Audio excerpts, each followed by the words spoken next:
Hi friends, उपवासाच्या दिवशी कधी साबुदाणा भिजवायचा विसरला तर आता टेन्शन घ्यायची अजिबात गरज नाही. कारण आज मी तुम्हाला दाखवणार आहे साबुदाणा न भिजवता बनवलेली साबुदाणा खिचडी, किंवा आपण याला साबुदाणा उपमाही म्हणू शकतो. चला तर मग सुरुवात करूया.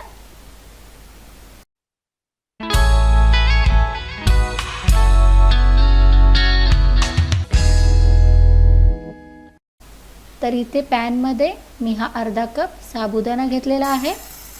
तर आपल्याला लो टू मीडियम फ्लेमवर 7 ते 8 मिनिटे हा साबुदाणा छान भाजून घ्यायचा आहे.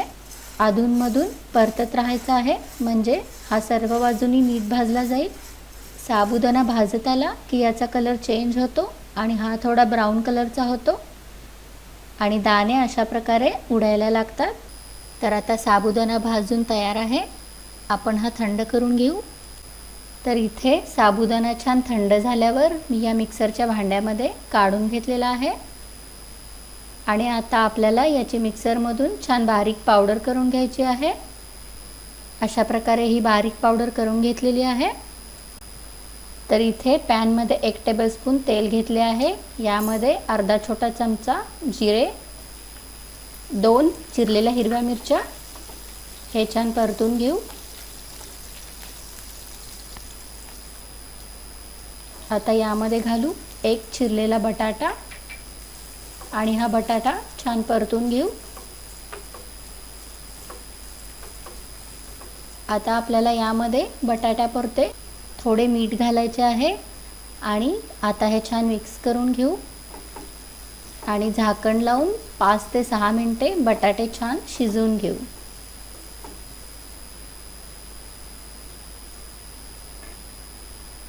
अधूनमधून चेक करायचे आहे, नाहीतर बटाटा तळाला चिकटण्याची शक्यता असते.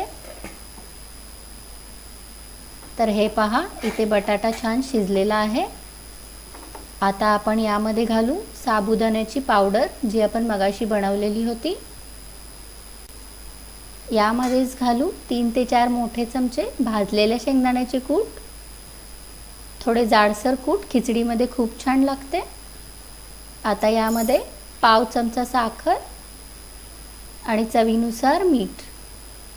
आता हे सर्व छान मिक्स करून घेऊ आणि 1 ते 2 मिनिटे छान परतून घेऊ.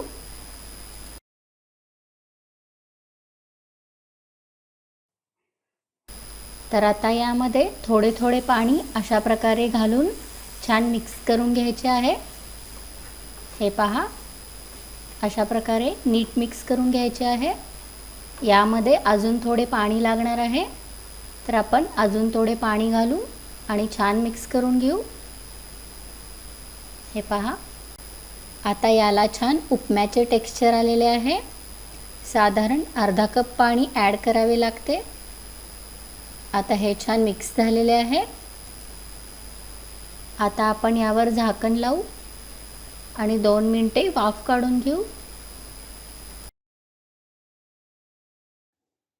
तर इथे साबुदाण्याचा उपमा छान रेडी आहे. आहे की नाही बनवायला खूपच सोपा, आणि याची टेस्ट अगदी आपल्या नेहमीच्या भिजवलेल्या साबुदाण्याच्या खिचडीसारखीच लागते. तर आता आपण एकदा हा छान मिक्स करून घेऊ आणि सर्व करू. तर इथे रेडी आहे साबुदाणा न भिजवता बनवलेली साबुदाणा खिचडी किंवा साबुदाणा उपमा. बनवायला खूपच सोपी रेसिपी आहे आणि आयत्या वेळी अगदी पटकन तयार होते. तर नक्की ट्राय करून बघा ही रेसिपी. लाईक करा, शेअर करा आणि सबस्क्राईब करा. थँक्यू.